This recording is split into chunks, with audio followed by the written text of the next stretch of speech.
இப்போ எக்ஸல்ல attendance ஷீட்ல list பாக்ஸும் colour கோடிங்கும் எப்படி கொடுக்குறதுன்னு பார்ப்போம். இப்போ இந்த மாதிரி லிஸ்ட் பாக்ஸ் இப்போ ப்ரெசென்ட், ஆப்சென்ட், ஹாஃப் டே அப்படின்னு சொல்லி வச்சிருக்கோம். இதுக்கு வந்து எப்படி கொடுக்குறது அப்படின்னு பார்ப்போம்.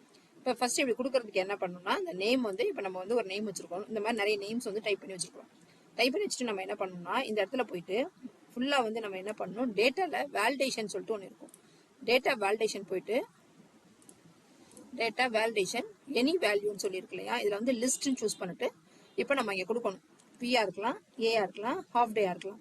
ஸோ நம்ம கமா போட்டு எத்தனை வேணாலும் கொடுத்துக்கலாம். ஸோ அதை நம்ம கொடுத்துட்டோம் அப்படின்னா இங்கே வந்து நம்ம சூஸ் பண்ணிக்கலாம் பி. ஸோ இது ஏ ஹச்டி அப்படின்னு சொல்லிட்டு நம்ம கொடுத்துக்கலாம். இதுதான் வந்து நம்ம லிஸ்ட் பாக்ஸ் கொடுக்கறது. இப்போ என்ன செய்யணும் அப்படின்னா, இப்போ இதுக்கு கலர் கோடிங் நம்ம கொடுக்கணும்னா ஹோம்ல போனோம்னா கண்டிஷனல் ஃபார்மேட்டிங் அப்படின்னு சொல்லிட்டு ஒன்று உண்டு. இப்போ இதில் போய் என்ன சொன்னோம்னா, ஹைலைட் செல்ஸ் ரூல்ஸில் வந்து ஈக்குவல் டு அப்படின்னு சொல்லிட்டு நம்ம கொடுக்கணும். அப்போ ஈக்குவல் டு பிஆ இருந்துச்சுன்னா என்ன கொடுக்கணும் அப்படின்னு சொல்லிட்டு நம்ம கொடுக்க போகிறோம். பிஆ இருந்ததுன்னா என்ன பண்ணலாம்னா, கஸ்டம் ஃபார்மேட் போயிட்டு எதனாலும் நம்ம கொடுத்துக்கலாம். இப்போ இந்த ஃபில்ல போயிட்டு மோர் கலர்ஸ் கொடுக்கணும்னா மோர் கலர்ஸ் கொடுக்கலாம், 2 கலர்ஸ், பேட்டர்ன் கலர்ஸ், அந்த மாதிரி ஏதாவது நம்ம மிக்ஸ் பண்ணி கொடுத்துக்கலாம். இப்போ நம்ம ஓகே கொடுத்தோம் அப்படின்னா, இப்போ நம்ம பி டைப் பண்ணோம்னா ஸோ இந்த மாதிரி வரும்.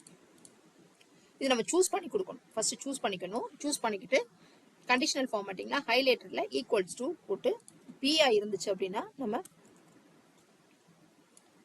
கஸ்டம் ஃபார்மேட்ல போயிட்டு நம்ம வேணுங்கிற கலர் சூஸ் பண்ணி கொடுத்துக்கலாம். இப்போ பிஆ இருந்துச்சுன்னா இந்த கலரு, ப்ளூ கலரு, இல்லை மோர் கலர்ஸ்ல போயிட்டு நம்ம ஏதாவது 2-3 கலர்ஸ் சூஸ் பண்ணி கொடுக்கணும்னா கொடுத்துக்கலாம். ஓகே.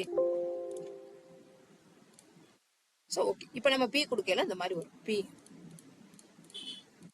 இந்த மாதிரி வரும். இப்போ நான் என்ன பண்றேன்னா, திரும்ப சூஸ் பண்ணிட்டு வேற ஆப்சென்ட் ஹெச்டிக்கு கொடுக்கணும் அப்படின்னா கண்டிஷனல் ஃபார்மேட்டிங்ல நம்ம கொடுக்கல மேனேஜ் ரூல்ஸ்னு ஒன்று இருக்கும். இப்போ மேனேஜ் ரூல்ஸ் போனோம்னா இந்த மாதிரி இது இருக்கு இல்லையா, இதில் அடுத்து என்ன பண்ணணும்னா நம்ம நியூ ரூல் வந்து என்ன செய்யணும்னா, format only unique equal to அப்படின்னு சொல்லிட்டு நம்ம செட் பண்ணணும். Only the sell contain cell value equal to AI இருந்துச்சுன்னா, ஏஐ இருந்ததுன்னா என்ன ஃபார்மேட் செட் பண்ண போறோம், ஃபார்மேட் என்ன கலரு, ஆப்சென்டா இருந்துச்சுன்னா ரெட் கலரு. Okay okay. இப்போ நெக்ஸ்ட் நியூ ரூல் ஹச்டியா இருந்துச்சுன்னா cell that contain cell value equal to ஹச்டி. ஹச்டியா இருந்ததுன்னா ஃபார்மேட் என்ன பண்ணணும், light go colour. Okay okay. இப்போ நம்ம ஓகே கொடுத்துட்டோம் அப்படின்னா இந்த இடத்துல ஏக்கு ஒரு கலர், ஹச்டிக்கு ஒரு கலர், பீனா ஒரு கலர், இந்த மாதிரி நம்ம சூஸ் பண்ணிக்கலாம். ஆப்சென்ட்.